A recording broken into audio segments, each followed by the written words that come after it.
Most traders get stuck in a cycle where they're either breaking even or constantly being on the losing end of the trades. But they're constantly stuck in that cycle because they don't make the necessary changes. So in this video, I'm gonna walk you guys through my method, what I do, on how I go over my previous month, year, in order to have a better upcoming future in terms of trade. Let's get into it.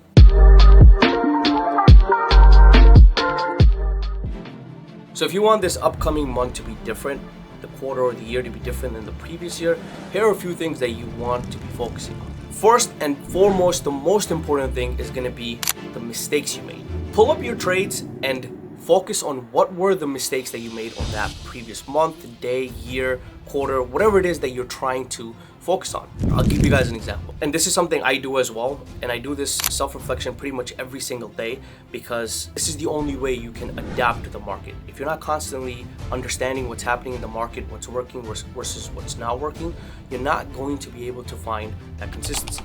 So let's say that I take an opening drive on Monday, it doesn't work. I take another opening drive on Tuesday, it doesn't work again, right? So I took a hit on Monday, I took a hit on Tuesday. Now that tells me that the market might be shifting where opening drives are now not working, right? So now on Wednesday, as a trader, somebody who should be able to adapt, my job is to avoid making that same mistake again. Market isn't giving me opening drives, I'm not going to take opening drives. So now I have to wait for my confirmation. And you want to be doing this for your whole 3 months, if it's the quarter you're focusing on or the whole year. Find the common denominator of the mistakes that you made. So here are 3 things that you want to ask yourself. 1, what were the 3 worst trades that you took? That could be your biggest losses, that could be something you didn't respect your stop loss, whatever the case is. Put them to the side, and now within those 3 trades, ask yourself, was it the setup or was it your execution? Which means, did you overlook the way you usually trade, the setups that you usually trade? Did you overlook something, or did you end up hesitating on the execution? Because that's going to tell you what part of that mistake do you need to focus on. Once you figure that out, 3rd thing you want to ask yourself, did I break a rule that affected my trading execution or taking that setup? Or did you not have any rules at all protecting you from those type of trades? Asking these questions is going to help you open up a doorway of finding that small detail that can completely turn your trading around. So basically, if you don't review and reflect, you're not considered a trader. You're considered to be a gambler with a keyboard. And that could be very, very dangerous in the market. Once you've identified those mistakes, make a do not repeat mistake list. Put it right in front of your monitor so it's staring at you right in the face. Every time you're about to take a trade or make that same mistake again, it's going to be a constant reminder that, hey, this is something that cost you last time, don't make that mistake again. And this is one of the best ways to rewire your brain from avoiding making the same mistakes that you did in the previous year, quarter, or the day. One mistake repeated can turn into a habit, and that habit is going to affect you long term, right? You have to think of yourself, especially if you're trading under 1 year, as a growing child. You have to think of yourself as a baby who's still learning how to walk, learning how to run. Now, the habits that you form early on in that stage, when you grow up, those habits are gonna turn into a subconscious act that you're not gonna be able to control. So the earlier you control having bad habits, the better it's gonna be in the long run, especially in trading.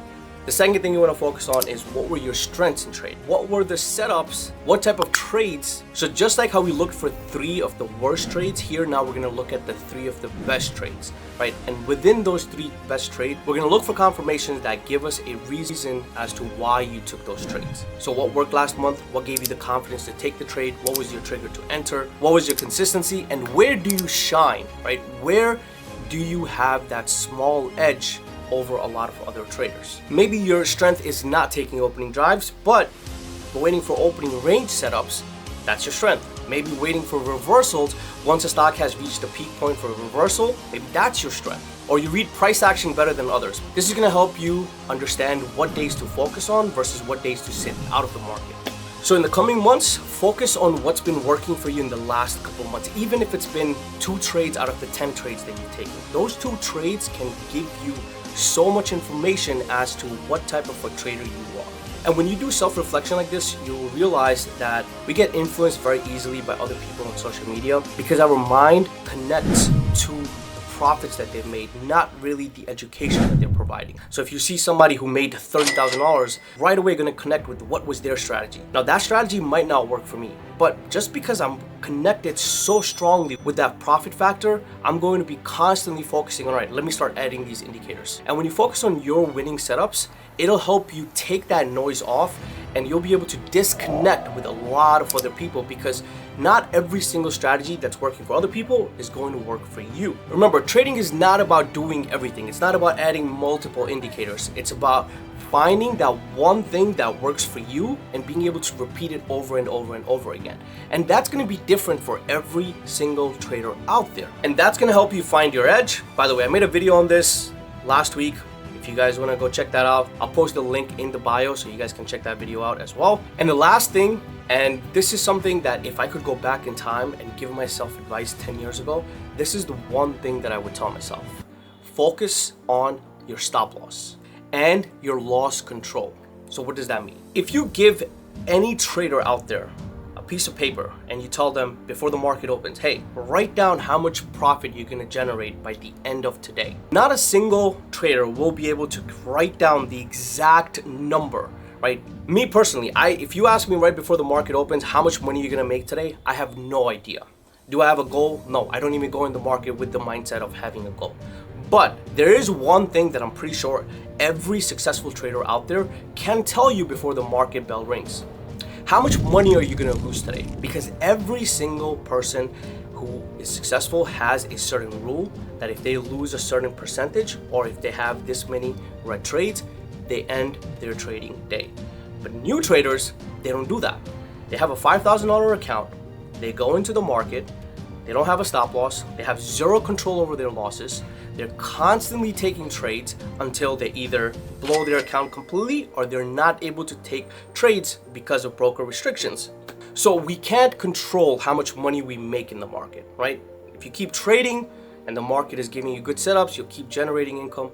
But we can't control how much money we're going to make in the market, right? Because at the end of the day, your stop loss is going to determine how much of your position are you willing to lose? 10%, 5%, 15%, 20%. And after how many red trades are you going to walk away? It could be 1 red trade, 2 red trades, or 3 red trades, right?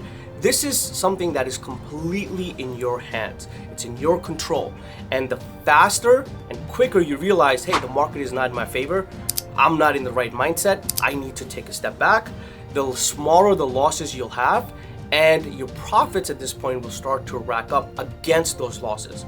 But if you're constantly sitting in front of the screen, no control of your losses, what's going to happen is you're going to burn through your accounts and you're going to be constantly in that cycle that I mentioned earlier on in the video. When I first started trading, I used to have that cycle where I would lose $100, then I would continue trading, take another loss of $100. By the end of the day, now I'm down maybe $700, right?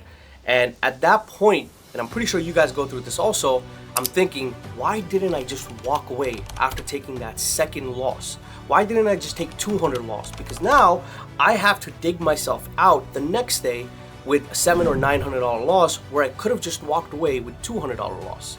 And after constantly having those days, every single time I'm about to go down that rabbit hole, I get up and I walk away. I close the screen, I don't look at the charts, I take my losses. I'd rather take $3,000 loss versus a $10,000 loss. And that helps me not get FOMO. I don't look at the charts again. I'm not worried about what everyone else is making. I'm worried more about what it could have ended up if I had kept trading, and which is a bigger loss. Once you're able to execute on your stop loss and control how much of a loss you have on a daily basis, right, you'll still be here in the market in a year and 2 years. But if you're not able to do this, eventually you're either going to give up, you're not going to have the capital to keep trading. And when there are massive moves, you're going to end up missing out on that. So for a new month or a new quarter, here's a few things I want you guys to remember. Set few hard rules. First one, have a max loss per trade, meaning you're okay losing 10%, 15%, 20%, whatever you're comfortable with. On an average, for me, my max loss is 15% per each options trade. Sometimes if there's news, it goes to 20%, but 99% of the time, my losses don't exceed 15%. Second is max loss per day. So if you have a $3,000 account, you have zero business losing 50% of that account. Your stop loss and stop to trade rule should come into effect after losing a certain amount of trades. So on a $3,000 account, you should not be losing more than 10%. Once you have that loss of 10%, which is $300, that's your cue to walk away and don't open the screen again for that day. Reset and come back the next day. Lastly, max number of trades. How many trades can you take? And third thing is max trades that you can take on a particular day. And I'm gonna give you guys an example, right? A lot of people think being able to take a lot of trades is something that is gonna help them being profitable, but that's not the case, right? So I'm gonna show you guys a chart for SPY. This is SPY chart. And if you guys take a look here, we have pretty choppy price action the first hour and a half of the day, right? So if you typically trade just the first hour on the open, there's 0 setups here, which means if you're waiting for the opening range to set up, right, you are not going to be taking any trades until we break that gray area on both ends. Once that gray area is broken and we retest that area, that is when you're going to be taking the trade. Now, if you have how many trades you should be taking every single day, and you have that rule, which a lot of people have, which I don't understand why, right? Let's say you have a rule of taking 5 trades and you're waiting until 10 a.m. After 10 a.m., if you start taking those trades, what's gonna happen is you're gonna end up getting caught in this. So I wouldn't suggest setting any targets. I wouldn't suggest having any targets for profits or how many trades you're gonna be taking in a particular day. Focus on the price action. Set certain rules that are going to help you avoid making the same mistakes, whatever those mistakes are. And just to add on to that, the goal isn't to avoid losses, right? That's just not something that is doable in the market. You are going to come across losses as a trader. If somebody's telling you that they don't incur any losses at all, it's complete. Every single trader out there has losses. Our goal in trading is to have minimal losses, right? Rather than having $1,000 loss, it's better to have a $200 or $300 loss, right? So that is the main goal in protecting ourselves from the downside. And those smaller losses are gonna help you avoid having emotional damage and completely ruining your confidence. And that's one thing that a trader cannot get back once it's gone. So here's your new month, new quarter game plan. Based on everything that we went over, start with reviewing your previous month, quarter mistakes. Focus on your strengths, cut out the distractions. If you have too many indicators on your chart, take them off. Focus on the ones that actually do help you take the trades versus everything else that might be just causing noise. Protect your downside, have a stop loss, and control how much money the market is taking from you. If you set a hard rule of, all right, after I have 2 constant losses, I'm going to walk away, and the max I'm gonna have on a daily loss is $300, that's where you should be stopping. This isn't about being perfect. This is about being intentional, having a clear game plan, and avoiding making the same mistakes. Now, this cycle that I just kind of broke down for you guys, this is something you're gonna have to be constantly doing if you wanna improve yourself as a trader. This is not a one-time thing. A lot of people think that when they take their account from 3,000 to 10,000, now they're good, they become a good trader. No. As you guys improve, as you guys get better, you're gonna be faced with different challenges. And the main takeaway from this whole video is, as a trader, you have to be able to adapt. And in order to adapt, you need to be able to do self-reflection. Go over your previous good, the bad, and that's how you're gonna understand how to become a better future trader. Comment below what is your #1 focus for the next month to make the change in your trading, and what is the next topic that I should cover in the video. If you guys like this video, like and subscribe, and I'll see you guys in the next video.